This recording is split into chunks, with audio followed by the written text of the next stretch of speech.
When Edward Albee wrote the play Who's Afraid of Virginia Woolf, we thought we didn't have an answer. But one of the answers would be Ernest Hemingway, because in the 1920s, 1927, Virginia Woolf wrote an essay, and she said that Hemingway's stories are shallow, his plots thin, and his characters transparent. But over the years, many people have felt otherwise, and they felt that Hemingway brought a deep insight into character, almost honing away words so that you got into the psychology of characters, and he produced novels that hadn't been known before. He won the Nobel Prize in Literature for The Old Man and the Sea, a small novel compared to the novels of Thomas Wolfe, the novels of Dostoevsky, the novels of Dickens, but a novel that captured the nation, and it captured 2 million readers when it came out and was published a year after its original publication in Life magazine. We're moving into the 21st century, and one of the questions that will be asked is, which writers are going to sustain themselves in the study of literature? Hemingway, we think, will be one of them. Not for some of his sentimental novels, such as Farewell to Arms. Not perhaps for his thin novels, his revolutionary novels, but for a language and understanding he brings into the destiny of man. And the destiny of man in Hemingway's hands is not a positive one. How do we endure in a world that's going to tear us down, prevent our ambitions, spoil our desires, and prevent our hopes? Now, today's session is going to focus on a very narrow aspect of Hemingway's works. We're going to focus on the stories of Nick Adams. And it's only been in relatively recent years, well, in the last 30 years, that attention has been paid to the Nick Adams stories. And we'll talk about which stories are involved and how a series of short stories actually transforms themselves into a major Hemingway work. First, I'd like to look at some details about Hemingway's biography. We always begin with a few details that introduce a writer to us who perhaps may be too well known for introduction.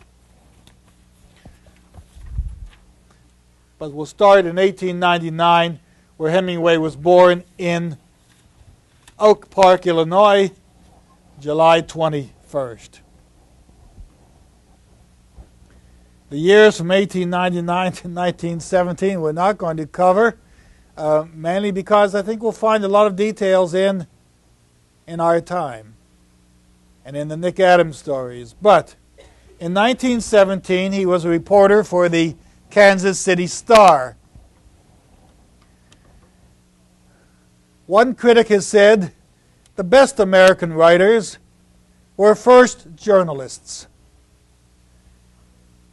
because they learned to attend to the facts, because they learned to write accurately, and because they learned to write fast. It's one of the reasons why I keep urging our students at the university to write for the Daily Cougar. It's a really good experience, and the only experience on this campus where students have the right to express what they see daily, to dictate details, to record details, and to express opinions about daily events. It's an experience that you ought not avoid if you expect to be a writer. In 1918, Hemingway was an ambulance driver in Italy. He was wounded July 8th and came home after probably less than a month and a half overseas. He really wasn't involved in battle. He instead went to work for the Toronto Star. And while he was working for the Toronto Star, he wrote A Farewell to Arms. Now, many people reading A Farewell to Arms would think that Hemingway was there watching the battle firsthand unfold. But he read the reports of battle off the ticker tape. And he was a master at map reading, so he knew the terrain, and he could describe how people were moving and where they were moving about the terrain. An amazing fiction, mainly because it looks so real, and you would think even though he was a reporter and might be there, even though he was a war correspondent later on and might have been there, he really was recording what he read off ticker tape and off reports. In 1921, he married Hadley Richardson and chose to reside in Paris, and there met among his luminaries people like Gertrude Stein, probably James Joyce. In 1923, he published his first work, 3 stories and 10 poems, in Paris. Only 170 copies circulated. His first son was born, John Hadley Nicanor, and whom he called Bumby. That was in 23. In 44, when he was 21 years old, he was captured by the Germans. And Hemingway went to Germany to try to find his son and did fortunately find that he had survived. In Our Time was published in Paris in 1924. That's the book we're reading, his first major work, and it becomes more and more prominent as people study the ever-growing group of stories identified as the Nick Adams stories. In 1925, he published an American version. In 1926, 2 works, The Torrents of Spring and The Sun Also Rises. And in 1927, Men Without Women, another collection of stories dealing with Nick Adams. And in that book we also find The Killers, which we're going to discuss tonight in addition to the stories from In Our Time. He had divorced his first wife and married Pauline Pfeffer, who was a writer for Paris Vogue. And in 1928, he suffered and enjoyed 2 events. In 1928, his father committed suicide, and a son, Patrick, was born to Pauline Pfeffer.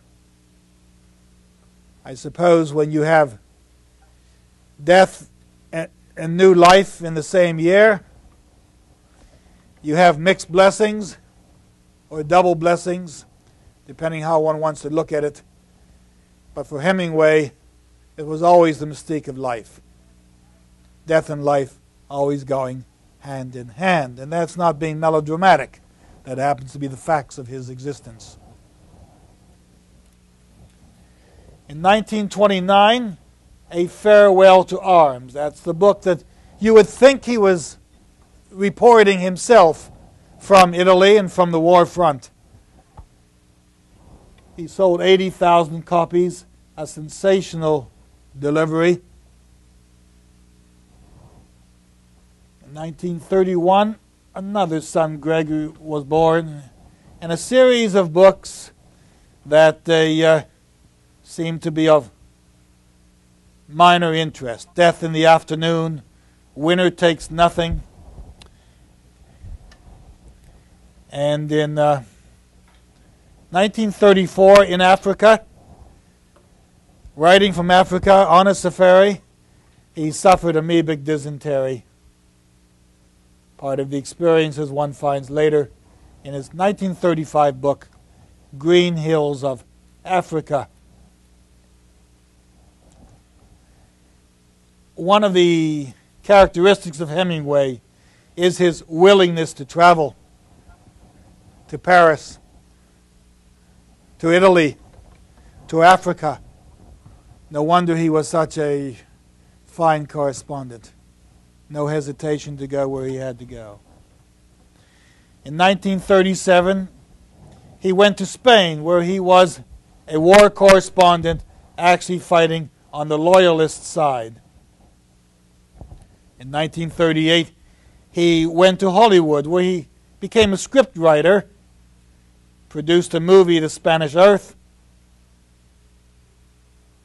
In 1939, still married to Pauline, he lived with Martha Gellhorn, a writer in Cuba.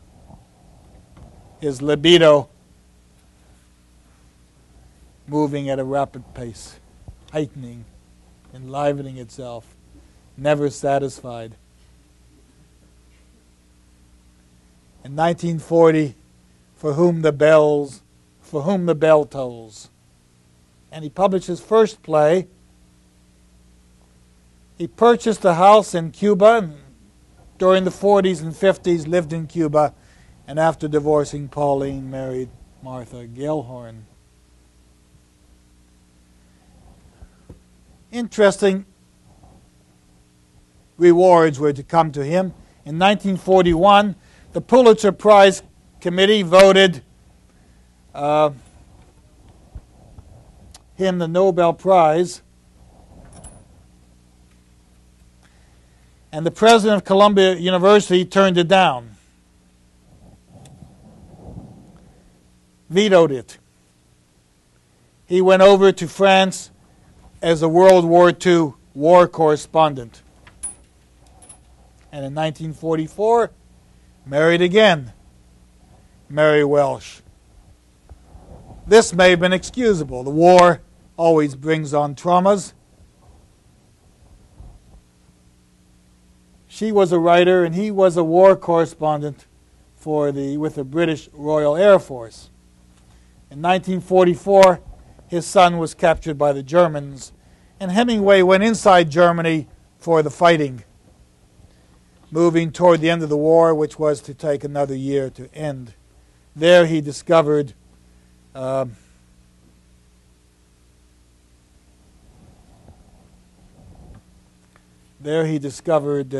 son still alive. In 1947, he was awarded the Bronze Star for service as a war correspondent. In 1950, he wrote Across the River and Into the Trees, and in 1952, the book that captured the imagination of the chairman of the Nobel Prize Committee, The Old Man and the Sea, published a year later in Life magazine.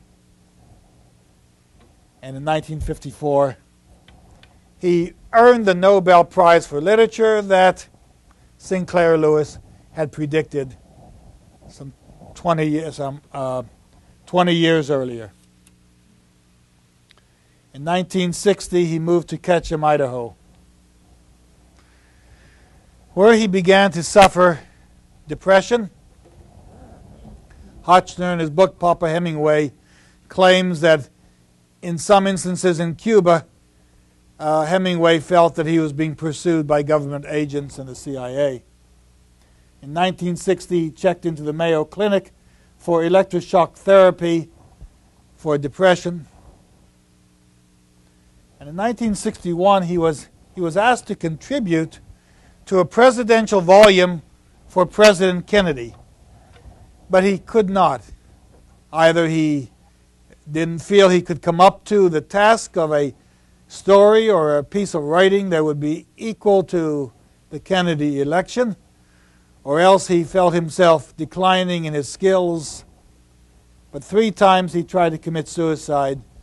Mary stopped him before finally, July 2nd, 1961, he took his own life.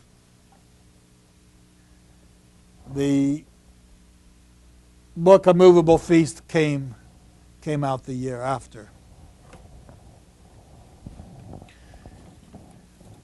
Now there's no shortage. There's no shortage of works written about Hemingway. I think that we ought to look at a few of them. Here's an interesting article, and I'll mention it later today. Stephen Hoffman has written an article called Nada and the Clean, Well-Lighted Place, the unity of Hemingway's short fiction. And in this article he discusses the depressed state and the aura of nothingness, the despair of life, the existential void that seems to have pervaded Hemingway's life and certainly pervades the stories and the interludes in our time. John Hollander of Yale University has an essay called Hemingway's Extraordinary Actuality. And I'll read you a few passages from that. It's in a collection of essays compiled by Harold Bloom in Modern Critical Views, published in 1985. And Hollander finds that there are a few works of Hemingway's that will stand up into the 21st century, although he's not looking that far ahead when he wrote the article. Miriam Mandel, in 1995, produced a book called Reading Hemingway, The Facts in the Fiction. This book is published by Bertischen, the New Jersey Press. It's published in New Jersey and London by the Scarecrow Press. It came out in 1995, and it's a very handy book. What she does is go into Hemingway's works and do what I like best, find out what the facts are. Find out what the writer has put together, how he has put it together, where he got his information, what the details are, what his sources of information are, what the reportorial details are, what it is that gives strength and fabric and meat and texture and background to a work that otherwise seems almost pristine in its rhetorical finesse and brilliant in its economy of words. And I think that's a really important work to look at. It's not the kind, you won't read it as a narrative, but you will read it for the information it provides. The work that I think is most influential in our study tonight is Philip Young's Hemingway, A Reconsideration. In 1966, almost 30 years ago, Young decided that a number of the Nick Adams stories needed to be unified. And these stories brought together would in fact demonstrate a novelistic length, a novel-length work. Now, a good number of these stories are in our time, but I want to briefly let you know what is the list of Nick Adams stories. In 1972, Young came out with a book called The Nick Adams Stories, which, as far as I know, has not been produced in paperback.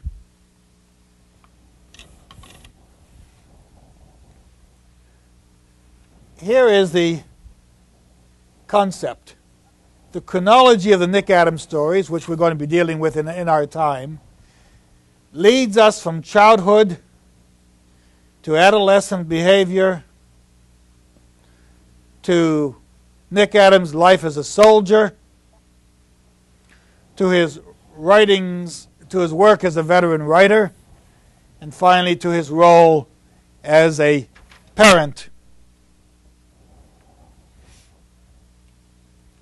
And I'll go through some of these stories briefly. The first set of stories that Young organizes is In the Northern Woods, he claims. And these stories are 3 shots where a father removes his son from a tent because they've heard these shots and there may be a problem. Indian Camp and the Doctor's Wife, the Doctor and the Doctor's Wife, which we're going to look at tonight. 10 Indians, and the Indians moved away. This is the early part. The second part, Nick Adams away from home, on his own, The Light of the World. Here's the battler where he has been jumping trains, riding the rails, and meets this boxer who's almost going to kill him, this punch-drunk boxer. And this is the episode while he's on his own where he runs into the killers, which appears in Men Without Women. Then The Last Good Country, crossing the Mississippi. War. The events of war we don't actually have in our time. But I feel that some of these stories, and even the killers, could have taken place when Nick Adams has come back from the army, wounded, and is in a state of depression, moving on. And so we'll look at these interludes as we move out. For a soldier home, and this I think is a sequence. He's come home from the war, he's wounded, and we see him in a state of depression at Big Two-Hearted River. Philip Young puts the end of something in 3-Day Blow at this place. I really think it belongs earlier in his adolescent years, and that's where it is in our time, and that's the way we're going to really look at it.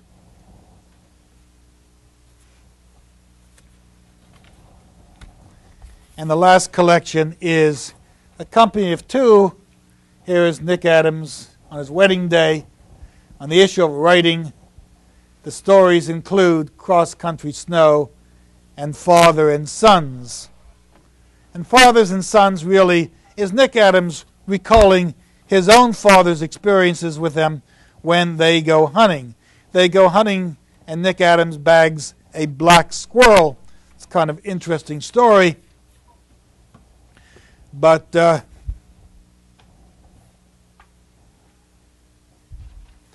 Nick Adams and his father begin discussing the things that youngsters talk about with their fathers.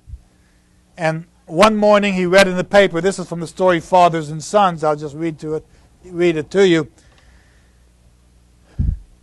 One morning he read in the paper that Enrico Caruso had been arrested for mashing. What is mashing? Asks Nick. It's one of the most heinous crimes. Apparently he had a love affair with someone. His father answered. Nick's imagination pictured the great tenor doing something strange, bizarre, and heinous with a potato masher to a beautiful lady who looked like the pictures of Anna held on the inside of cigar boxes. He resolved with considerable horror that when he was old enough, he would try mashing at least once. So Nick Adams is an experimentalist.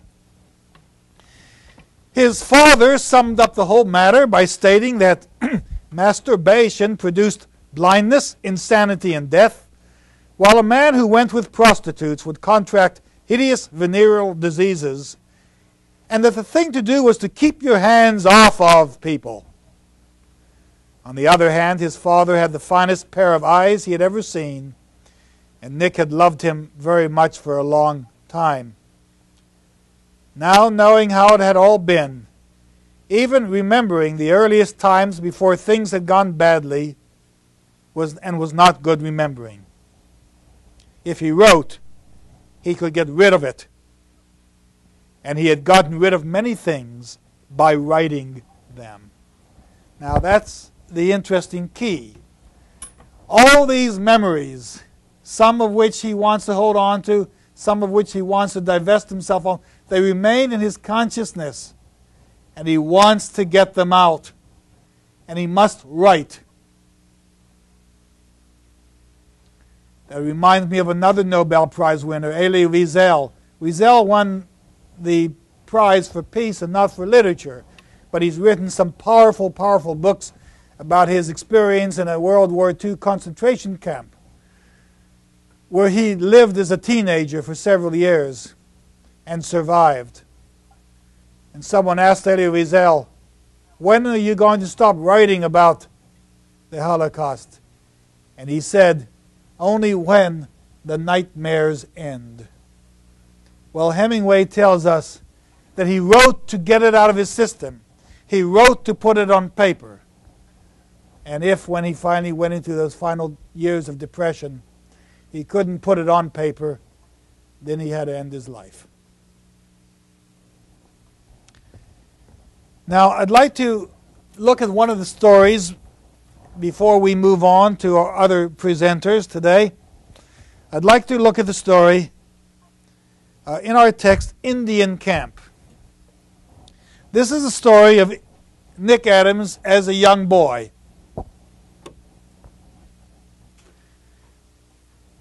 With his father in the woods, and they discover that an Indian woman is pregnant and having a difficult delivery. At the lake shore there was another rowboat drawn up. The two Indians stood waiting. Nick and father got into the stern of the boat, and the Indians shoved it off, and one of them got into row. Now Nick and his father, who are in the woods, now have to move out to an island where the Indian woman is lying in pain. His father, known to be a doctor in the area, had not brought his medical tools with him. Where are we going, Dad? Nick said. Nick asked. Over to the Indian camp. There is an Indian lady very sick. Oh, said Nick. Across the bay they found the other boat beached. Uncle George was smoking a cigar, and then the three of them go into the woods following a young Indian who carried a lantern, and there they find a woman who has been in labor. Inside, on a wooden bunk, lay a young Indian woman. She had been trying to have her baby for 2 days. All the old women in the camp had been helping her. Now, with this passive attitude, with this fateful aura, the men had moved off up the road to sit in the dark and smoke out of the range of the noise she made. They don't want to even understand the screams of pain. This is just noise. And when it stops, they will either have a dead baby, a dead woman, or survivors.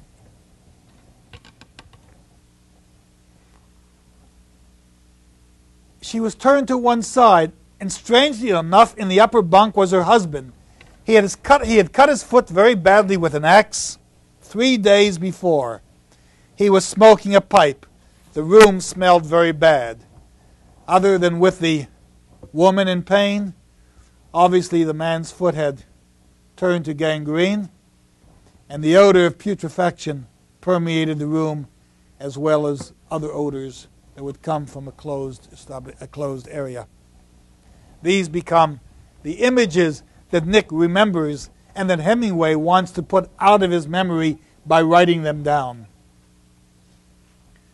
The operation takes place. And it takes place with Nick Adams' father having to use a jackknife to perform a cesarean section. The lady is going to have a baby, Nick, he said. I know, said Nick. You don't know, said his father. Listen to me. What she is going through is called being in labor. The baby wants to be born, and she wants it to be born. All her muscles are trying to get the baby born. That is what is happening when she screams. The simplification and the profound reduction of detail becomes, in its own right, a statement leading to tension and a story that begs an ending and we're not sure where it's going.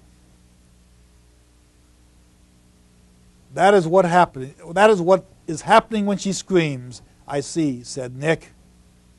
Oh, Daddy, can't you give her something to make her stop screaming? No, I haven't any anesthetic. The husband rolls over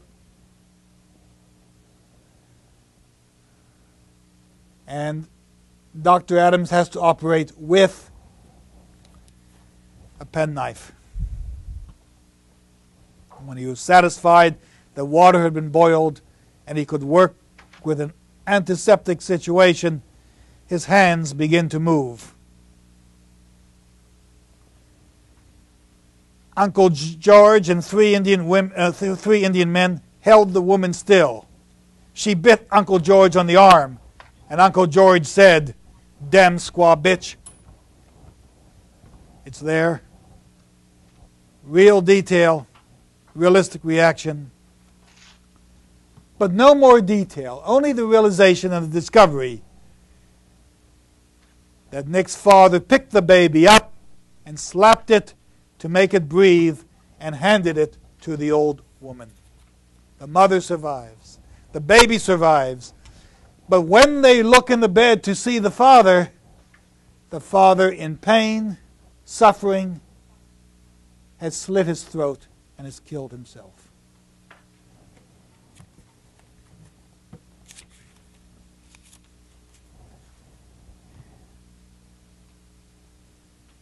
And as they leave, Nick Adams asks, "Why did he kill himself, Daddy?" "I don't know, Nick. He couldn't stand things, I guess." "Do many men kill themselves, Daddy?" Not very many, Nick." "Do many women?" "Hardly ever."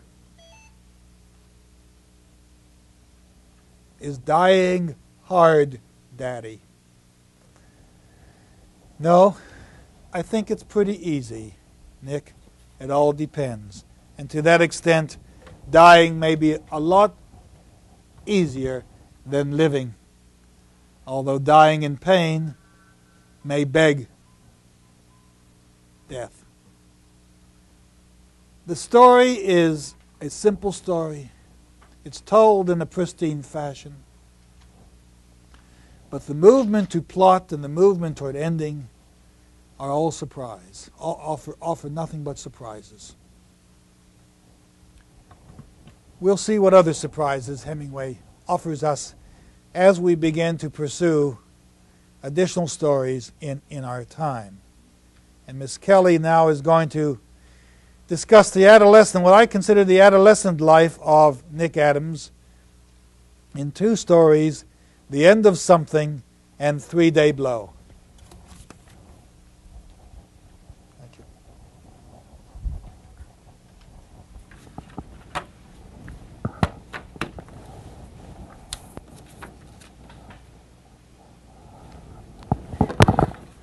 These stories offer a bit of comic relief within the collection of stories. They're related.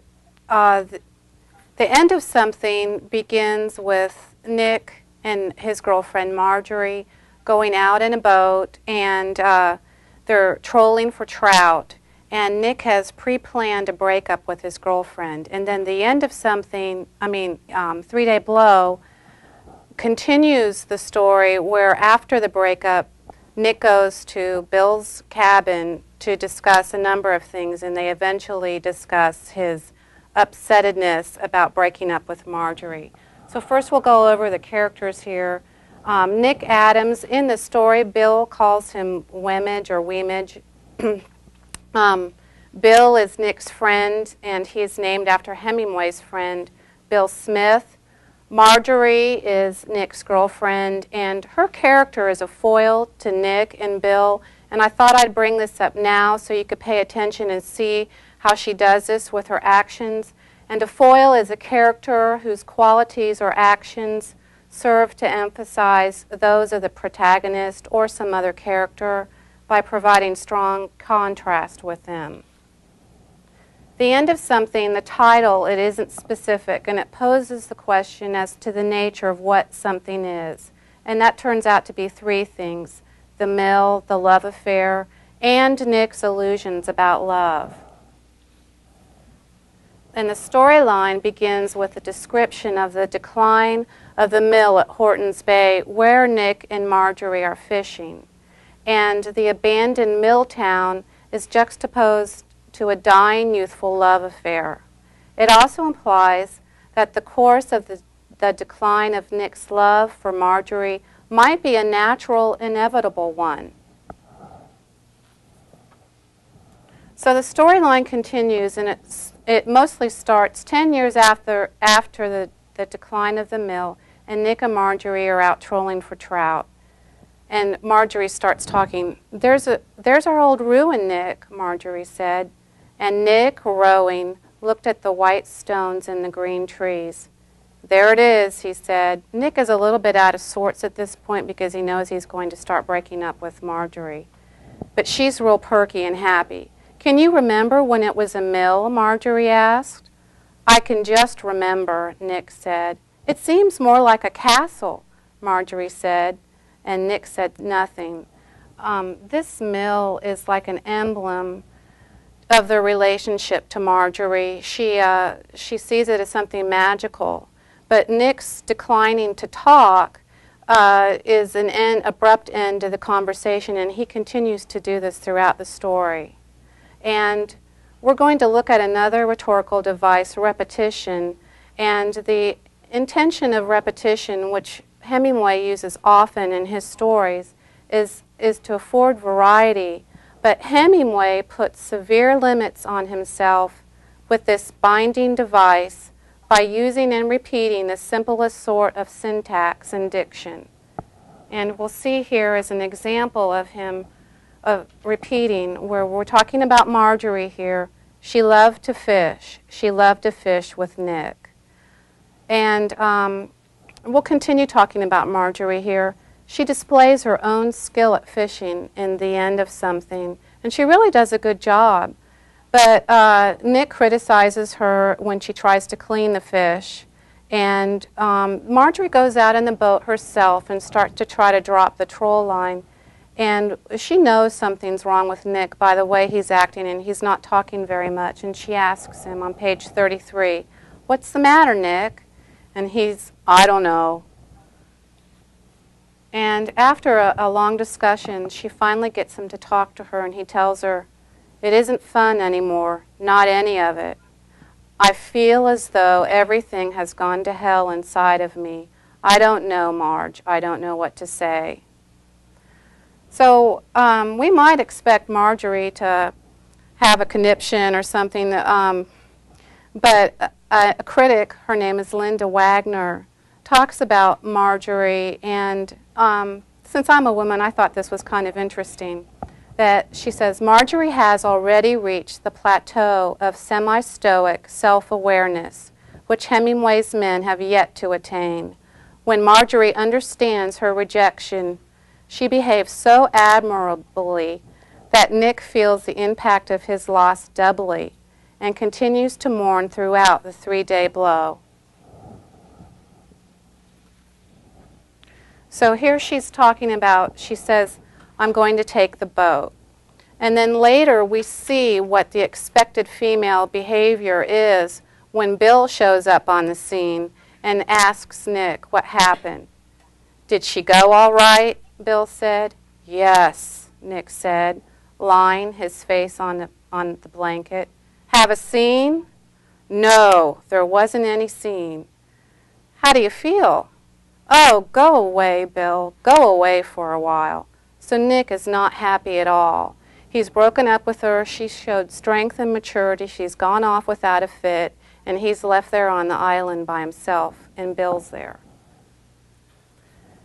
The next story starts, it's a 3-day blow, and it's a small time afterwards where Nick is walking over to Bill's cabin, and there's a storm coming up. And the weather in Michigan, I grew up in Ohio and summered in Michigan, and storms come up very quickly, and they leave just as quickly as they come up, and they leave the air crisp and clear. There isn't the remaining humidity or the drizzling that goes on for days. It's a refreshing, cleansing kind of storm. The autumn storms are. So there's symbolism here about the autumn storm, and it becomes symbolic of Nick's emotions because of the end of the affair with Marjorie.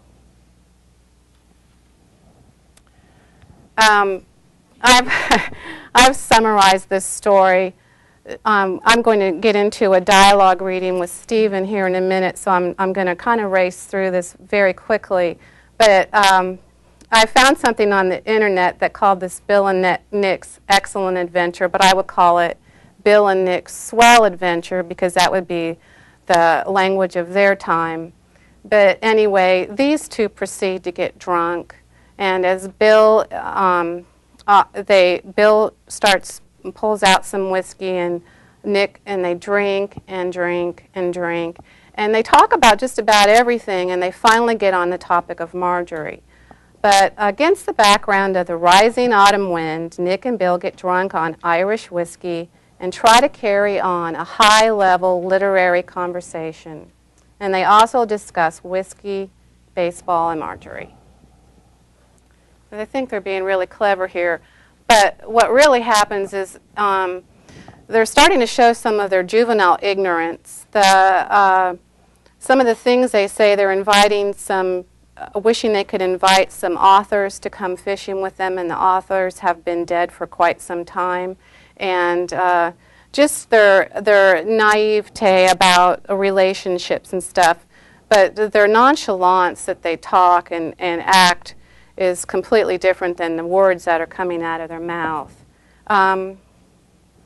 One of the things that happens is Nick finally comes to the conclusion, I'm really jumping ahead here, Steve and I will read this part before this happens, but Bill suggests that perhaps he shouldn't be so upset about Marjorie and the breakup, that maybe there's a chance for them to get back together again. And Nick goes outside and he feels with the wind blowing, and the wind is symbolic of his emotions, that he feels cleansed and he doesn't feel as upset. And outside now, the Marge business was no longer so tragic. It was not even very important. The wind blew everything like that away. And a critic, Joseph DeFalco, says about this incident, "This infantile optimism is similar to the refusal to believe he would never die as an Indian camp," that Dr. Rothman just read. This is a common theme throughout the juvenile years, is where he doesn't want to deal with death yet, and this is a juvenile tendency. Hemingway apparently was keenly aware and much interested in the ability of youth to accept the reality of a given situation.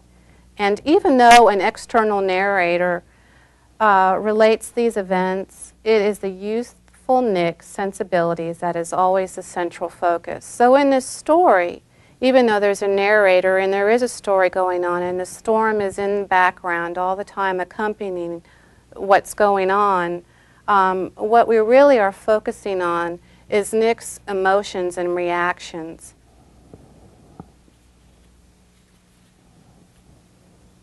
Okay, an allusion is an indirect, or these are some rhetorical devices here. An allusion is an indirect or passing reference to some event, person, place, or artistic work.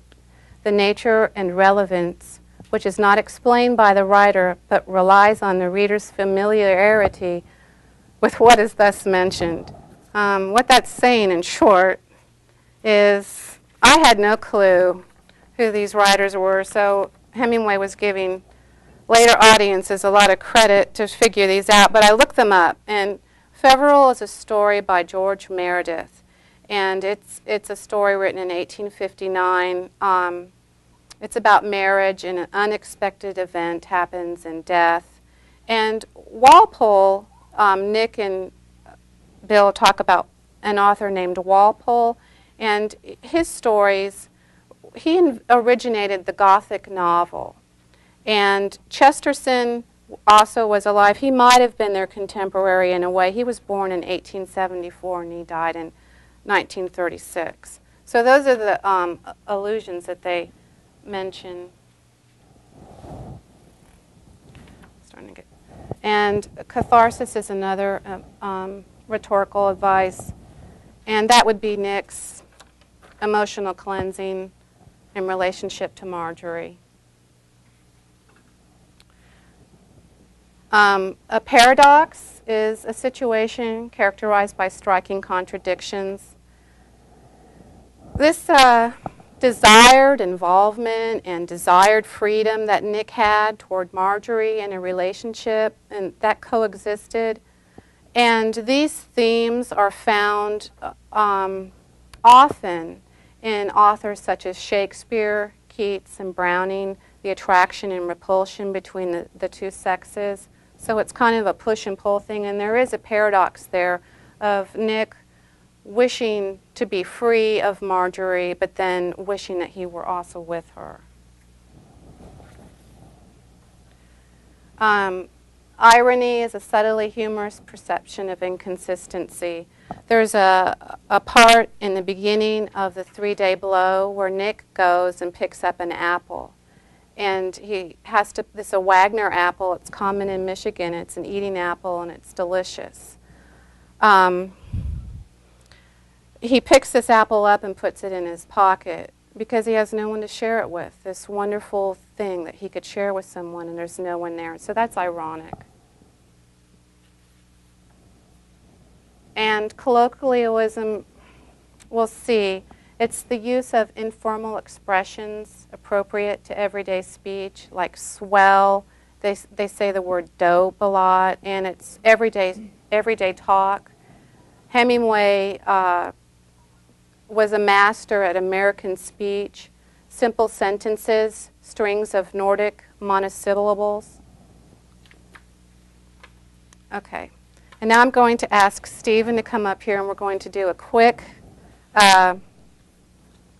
dialogue. I'll be Nick, and he's going to be Bill. If you want to follow along, we're going to start with "Let's Have Another Drink" on page 45. So, and Nick, Stephen's an actor, and I'm not, so. I just play one on stage. Okay. Let's have another drink. I think there's another bottle open in the locker. I'll get some more water. It's scotch. That's an awfully big shot. Not for us, Swimage. Well, what do we drink to? Let's drink to fishing. All right. Gentlemen, I give you fishing. All fishing. Everywhere. Fishing. That's what we drink to. It's better than baseball. There isn't any comparison. How do we ever get talking about baseball? It was a mistake. Baseball's a game for louts. Now let's drink to Chesterton. And Walpole.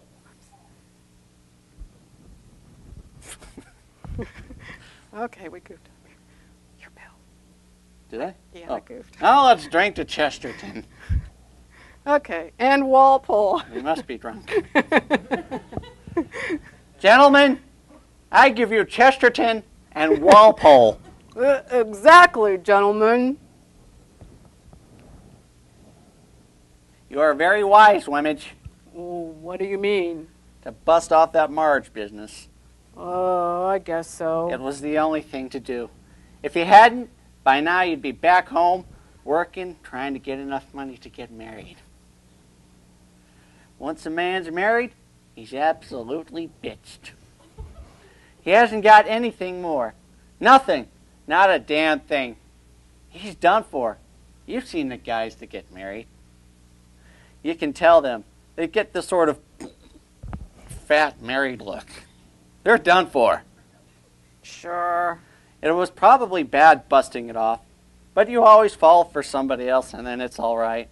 Fall for them, but don't let them ruin you. Yes. If you had married her, you would have had to marry the whole family. Remember her mother and that guy she married?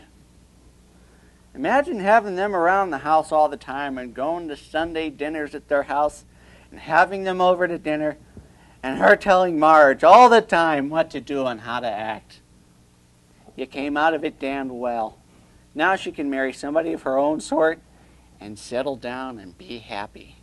You can't mix oil and water, and you can't mix that sort of thing any more than if I'd marry Ida that works for Stratton's. She'd probably like it too.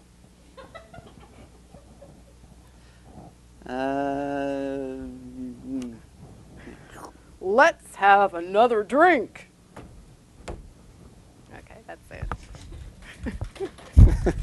Thank you, Stephen.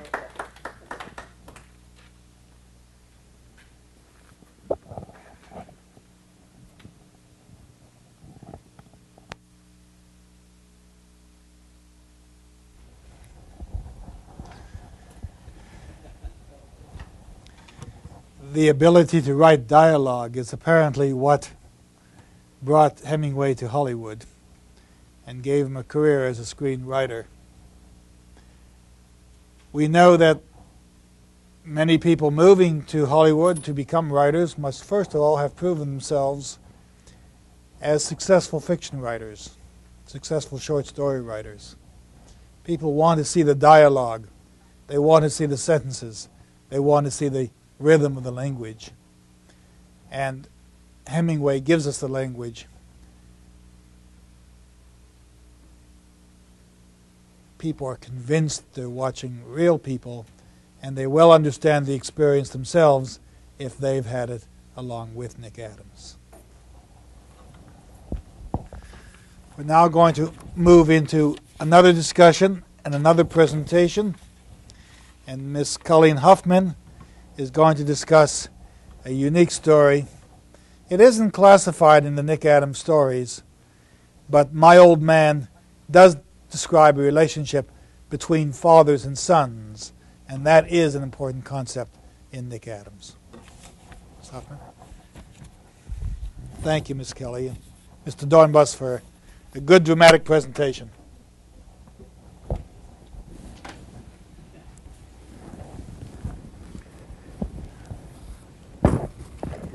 The work I'm discussing tonight is My Old Man, which is another one of Hemingway's short stories. It was written in 1922, and Harding was the president at the time. Major historical events that were related to the work: it takes place in Italy and France after World War II, and the characters are expatriates living in France and Italy, which was popular to do at the time.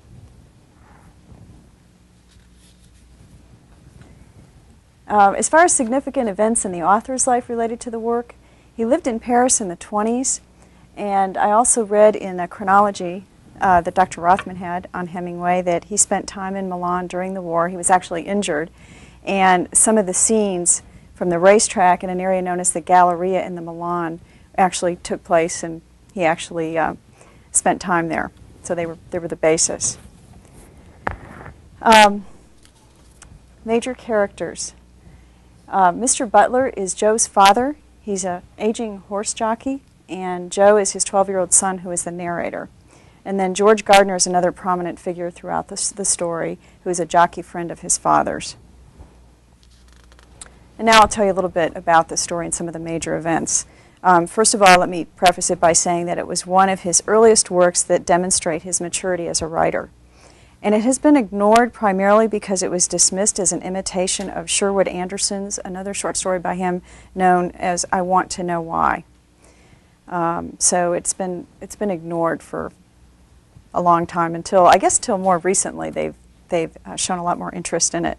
It's the narration by the 12-year-old son, as I said, of an aging horse jockey and his relationship with his father until his death. It opens up with him working out with his father. He's trying to really stay in shape, and he's in a profession that does not permit him to be out of shape. And they go for long jogs and strenuous runs, and he works out with his father in the Italian countryside. We get a real sense of his admiration for his father and his empathy with his battle to stay fit. And I'll read you a quote from that. "Sure as hell keeping it down, Joe," he'd say, and lean back and shut his eyes and breathe long and deep. "It ain't like when you're a kid." Then he'd get up, and before he started to cool, we'd jog along back to the stables. That's the way it was, keeping down to weight. He was worried all the time. Most jocks can just about ride off all they want to. A jock loses about a kilo every time he rides, but my old man was sort of dried out and couldn't keep his kilos down without all that running. And so that sort of demonstrates at his age, Joe has an awareness of both what it took to be a jockey and what his father was going through internally in his struggles. The next sort of major scene was, actually it was seemed sort of minor, but it had some impact for both Joe and his father. They ran into an Italian jockey who was much younger, and his name was Rigoli. And it sort of illustrates his father's struggle with trying to stay in shape and stay in the profession and just how fierce the competition was. And he represents all that his father was and is desperately trying to regain. He stood there looking at young Rigoli standing up to the outdoors bar, cool and kid-looking. And I said, "What's the matter, Dad?" Because I thought maybe Rigoli had bumped him or something.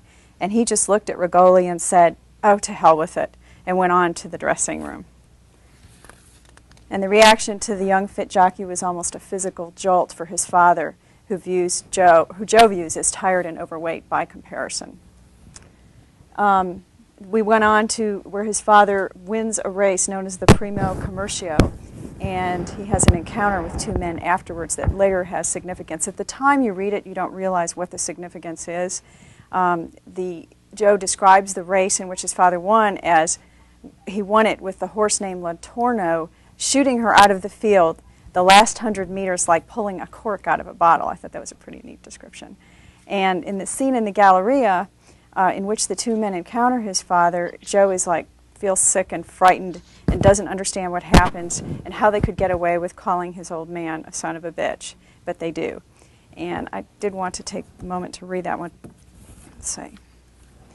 So I went out of the Galleria and walked over to in front of the Scala and bought a paper and came back and stood a little way away because I didn't want to butt in, and my old man was sitting back in his chair looking down at his coffee and fooling with a spoon, and Holbrook and the big wop were standing, and the big wop was wiping his face and shaking his head.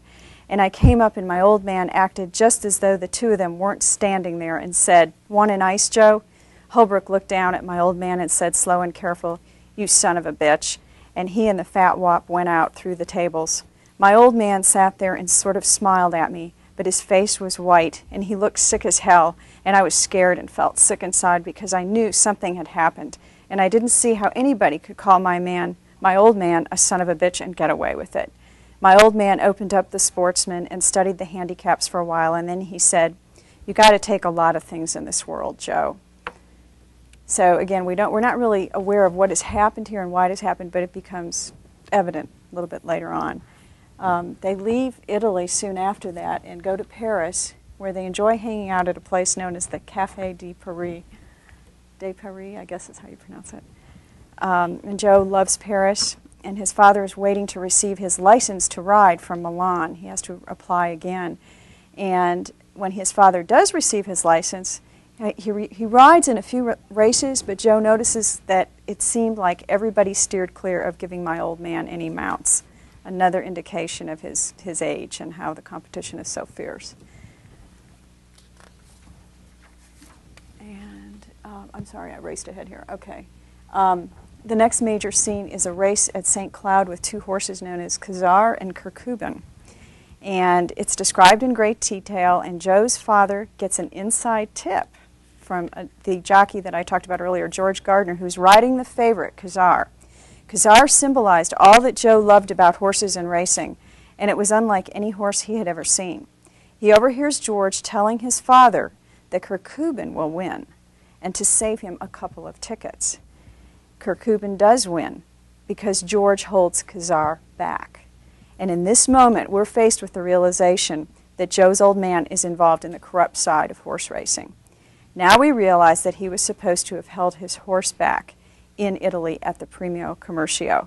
And when he didn't and rode it to win, he broke his agreement with the two men and infuriated them. It was implied that he previously was involved in fixing races, and his worry that he would not receive his permit further reinforces that.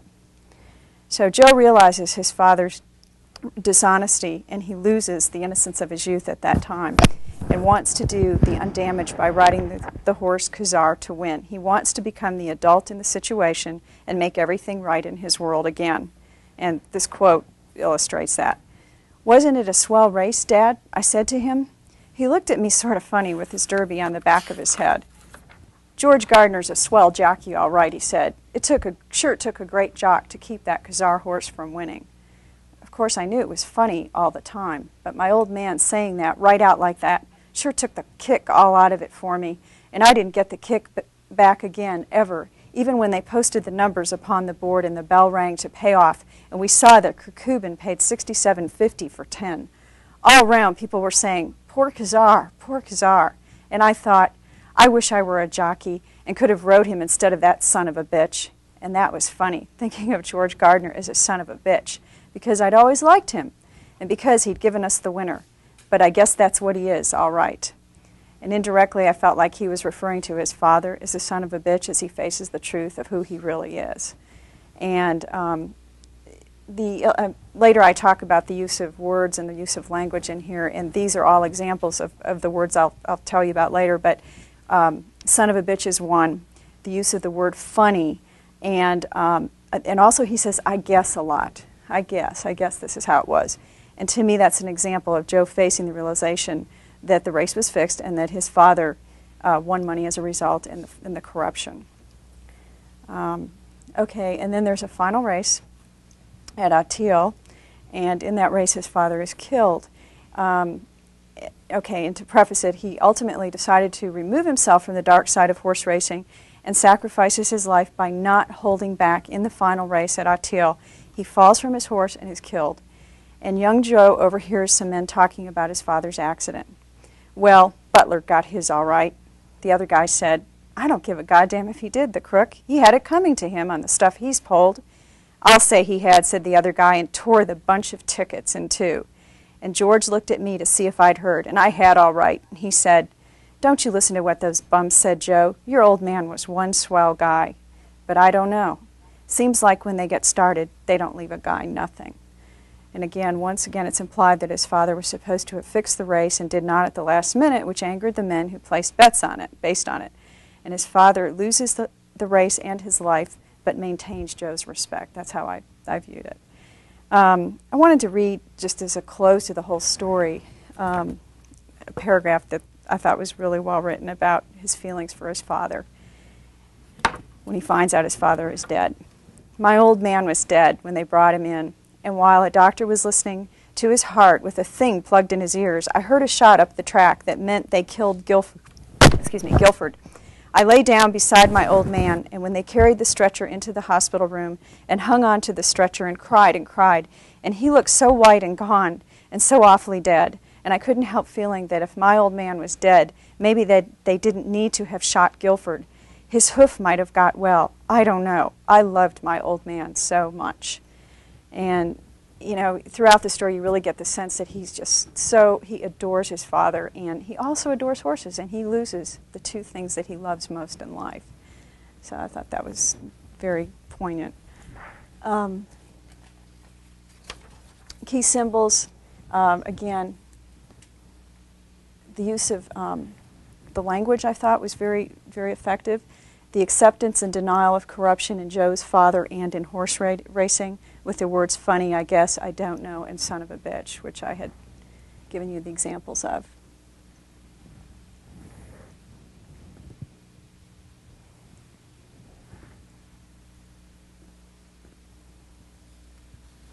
And also just the names of the father and the son. You know, the title, My Old Man, which is the adult voice of Joe looking back and referring to his father. But in the story, in the first person in the story, he calls him Dad. And Joe is referred to as a kid when his father talks to him, hey kid, you know, and throughout the story. And then after he dies, when George Gardner is taking him away, he refers to him as old boy. You know, he has an adult voice then after his father's death. I'm going too fast, let me know. Another symbol that I thought was very effective, there's a mention of a jacket that his father wears in the final race. And it's black, and it's symbolic of, I felt, his former dealings with the dark side of racing. And it had a white cross on it, which I took as a symbol of his redemption, that he was giving that up in the end.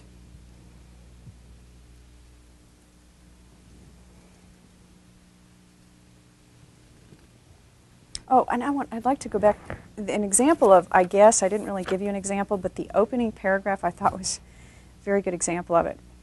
I guess, looking at it now, my old man was cut out for a fat guy, one of those regular little roly fat guys you see around. But he sure never got that way, except a little toward the last, and then it wasn't his fault. He was riding over the jumps only, and he could afford to carry plenty of weight then. So I kind of thought you could see his devotion right there to his father, his admiration, but I guess reveals his uncertain perspective even at the start of the story. The style is a narrative, of course. The type is a short story. The rhetorical devices I found, very obviously the rhetorical narrative, which provides the linear sequence of plot development with a logical conclusion or proof that persuades a particular audience within the context of the particular circumstances of the situation.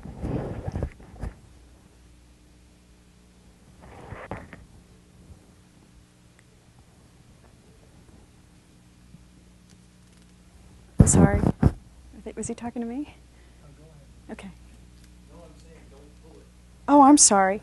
Sorry. Okay, sorry. He'll be deaf by the end of this. Okay, the next rhetorical device that I found was persuasion, and by the ethical appeal, the pathetic appeal, and the logical appeal. Ethos is the demonstration of the speaker's good character. You know, we hear over and over what a wonderful man his father was. Pathos, playing on the audience's feelings. In my take on it, I felt for Joe throughout the whole story. I mean, he was really struggling with wanting to believe his father was a wonderful person. And logos is the proof of what his father really was. He was a good man, but the other side of his father. The proof was laid out for us.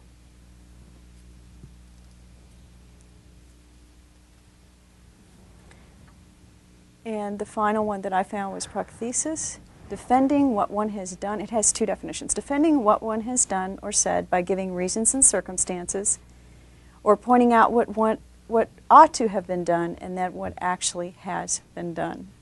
We were given both sides of the story.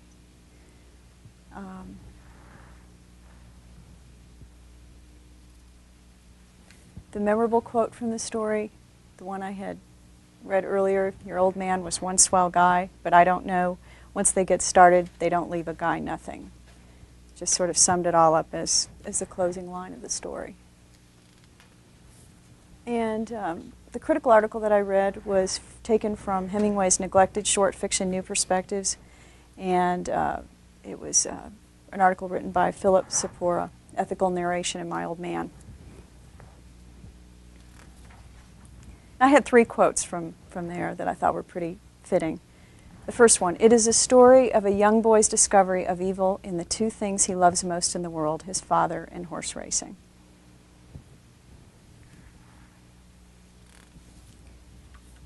It is also possible to show that while Butler is a man of principle, he is not principled in all things.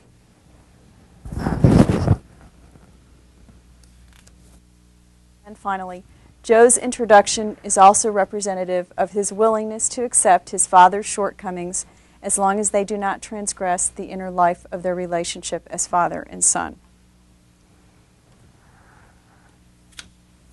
Thank you.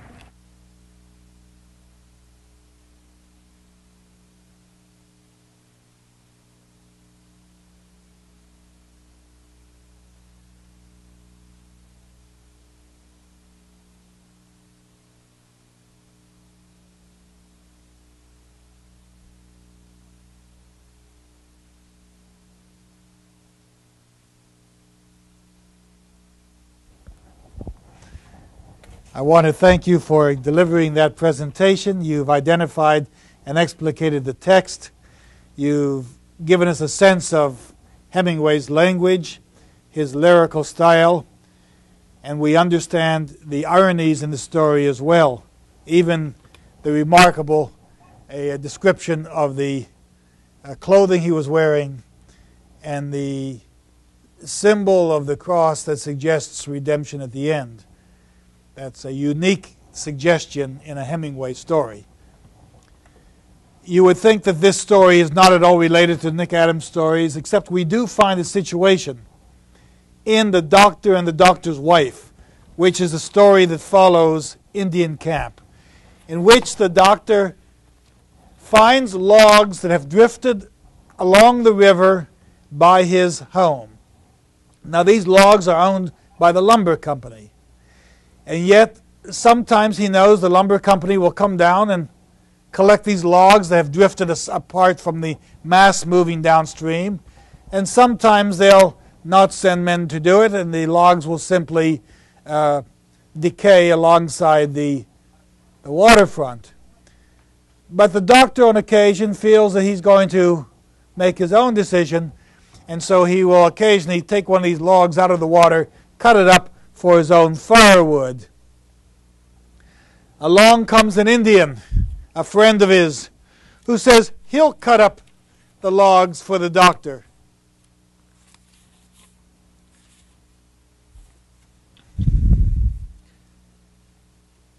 Turn to the story of the doctor and the doctor's wife.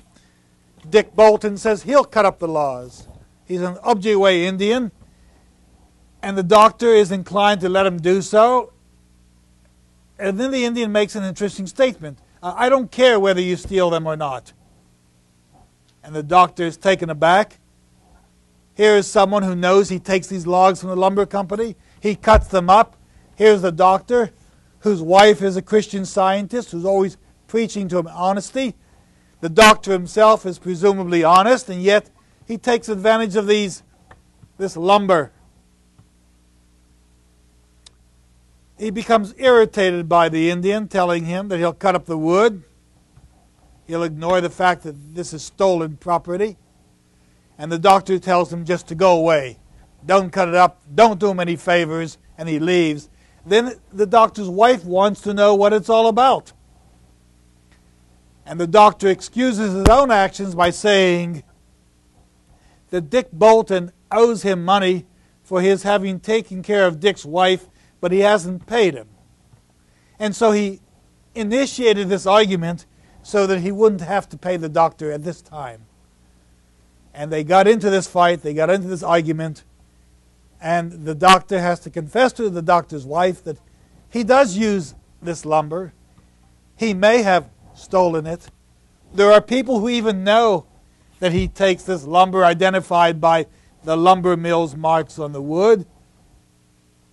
And yet the doctor rationalizes his fight with Bolton by saying that Bolton intentionally initiated the fight so he doesn't have to pay his doctor's bills. Well, again, this is the doctor whom Nick Adams admires, whom the young boy admired at the operation. And we're aware of another father who might have some failings. Very good. Excellent, excellent.